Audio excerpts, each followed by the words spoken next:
juga mengajarkan agar tidak meniup makanan bila disukai daripada C. Selalu berusaha menggapai.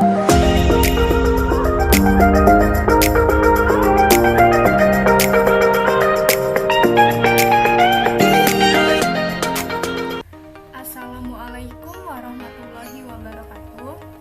Nama saya Puji Agustina dengan NIM 5011943. Kami dari kelompok 4 ingin menyampaikan makalah kami yang berjudul Teori Konsumsi Islami.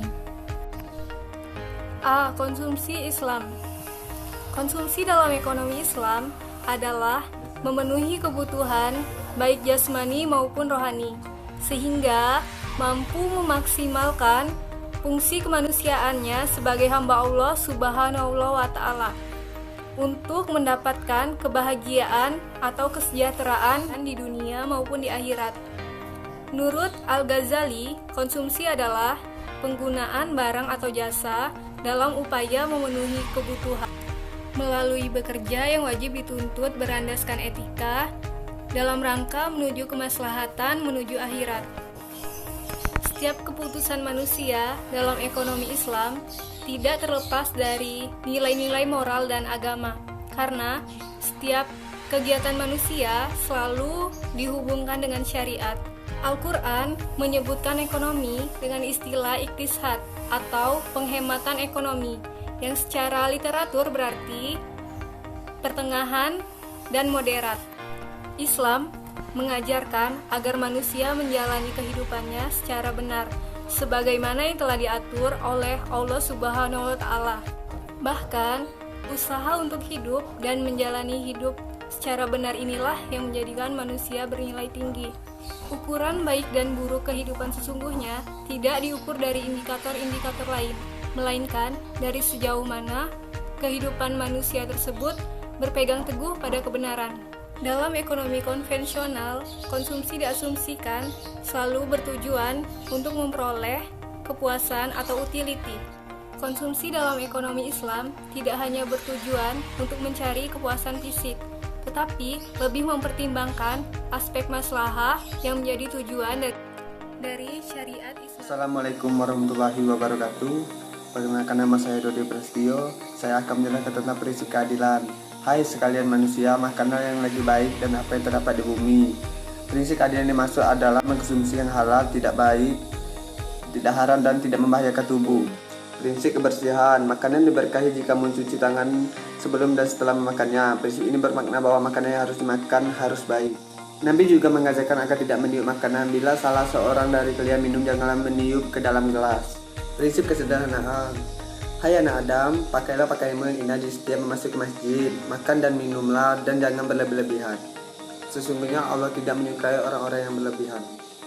Prinsip kemurahan hati. Sifat konsumsi manusia harus dilandasi dengan kemurahan hati. Maksudnya jika memang masih banyak orang yang kekurangan makanan dan minuman, maka hendaklah kita sisihkan makanan yang ada pada kita, kemudian kita berikan kepada mereka yang membutuhkan. Prinsip moralitas. Konsumsi seorang muslim secara keseluruhan harus dibingkai oleh moralitas yang harus dikandung dalam Islam, sehingga tidak semata-mata memenuhi. Assalamualaikum warahmatullahi wabarakatuh. Perkenalkan, nama saya Dwi Alfian, NIM 501190261. Baiklah, di sini saya akan melanjutkan presentasi dari kelompok saya. B. Fungsi dan peningkatan utilitas. Fungsi utilitas juga menggambarkan adanya tingkat kepuasan mengkonsumsi sejumlah barang atau jasa pada jumlah tertentu. Semakin banyak jumlah yang dikonsumsi, maka akan semakin besar pula tingkat kepuasan yang didapatnya. Namun hal ini tidaklah berlaku seterusnya. Dalam teori utilitas dikenal juga konsep penurunan utilitas marginal yang menjelaskan adanya penurunan kepuasan pada setiap tambahan yang diberikan.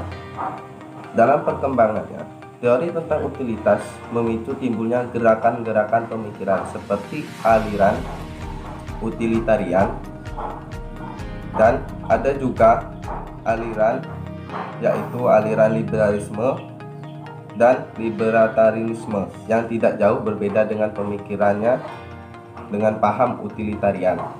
Dalam membangun ekonomi Keynes digunakan 3 aksioma pilihan rasional. Yang pertama, yaitu lengkap. Aksioma ini mengatakan bahwa setiap individu selalu dapat menentukan keadaan mana yang disukainya di antara dua keadaan. Yang kedua, konsisten. Aksioma ini menjelaskan bahwa jika seorang individu mengatakan A lebih disukai daripada B dan B lebih disukai daripada C, maka ia pasti akan mengatakan bahwa A lebih disukai daripada C. Aksioma ini sebenarnya untuk memastikan adanya konsisten internal di dalam diri individu dalam mengambil keputusan. Yang ketiga yaitu keberlanjutan. Aksioma ini menjelaskan bahwa jika seorang individu mengatakan A lebih disukai daripada B, maka keadaan yang mendekati A pasti juga lebih disukai daripada B. Assalamualaikum warahmatullahi wabarakatuh. Nama saya Willy Adoneja. Di sini saya akan menjelaskan tentang optimal solution. Sesuai dengan asumsi rasionalitas, maka konsumsi seorang muslim akan selalu bertindak rasional. Kenapa demikian? Karena konsumen yang rasional berarti konsumen yang memilih suatu kombinasi komoditas yang akan memberikan tingkat utilitas yang paling besar. Kombinasi konsumsi ini dapat memberikan kepuasan konsumen muslim secara maksimal, yang merupakan optimalitas atau titik bagi konsumen. Lalu, untuk mencapai tingkat optimalisasi konsumen, seorang konsumen dibatasi oleh garis anggaran dari pendapatannya atau berbagai komoditas yang dapat dibelinya. Pengambilan keputusan dari seorang konsumen senantiasa didasarkan pada perbandingan antar preferensi, peluang, dan manfaat serta madrat yang ada. Konsumen yang rasional selalu berusaha menggapai preferensi tertinggi dari segenap peluang dan manfaat yang tersedia. Lalu, konsumen yang rasional berarti konsumen yang memilih suatu kombinasi komoditas yang akan memberikan tingkat utilitas yang paling besar. Utilitas di sini meliputi maslahat dan madrat yang ditimbulkan dari mengkonsumsi komoditas tersebut. Di sini ada corner solution untuk pilihan halal haram. Konsumen meningkatkan utilitinya dengan terus mengurangi konsumen barang haram. Kenapa? Karena konsumen ingin mendapatkan lebih banyak barang yang halal, sampai pada titik di mana ia tidak dapat lagi melakukannya, yaitu pada saat seluruh income-nya habis digunakan untuk membeli barang halal. Inilah yang disebut dengan corner solution. Itulah tadi materi yang dapat kami sampaikan. Lebih dan kurangnya mohon dimaafkan. Terima kasih.